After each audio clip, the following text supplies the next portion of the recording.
This is crazy, this is crazy. It's hip hop hour here at the Find an Equal Man show.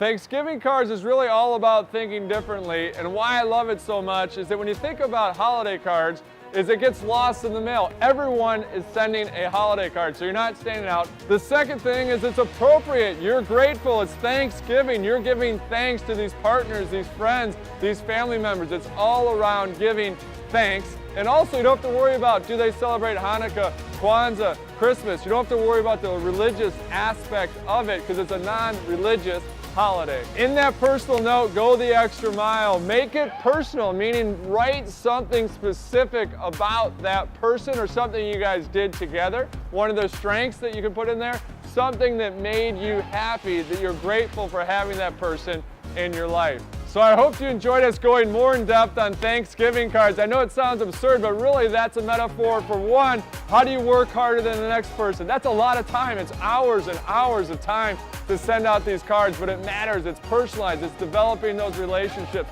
Secondarily, it's thinking differently. It's not sending out that holiday card around Christmas time or Hanukkah or Kwanzaa. It's actually sending it when things are more likely to stand out. And third, it's really combining the Jetsons and the Flintstones. It's the offline and the online. So there's so many things that are encompassed in this simple process. And when I say simple, it's simple in theory, but it's hard in terms of rolling up the sleeves and really getting after it. So I think that's why this has resonated with so many of you. That's why I've decided to go deeper on it, because so many of you requested us to give more details around the Thanksgiving cards and what we've learned over the years by doing it.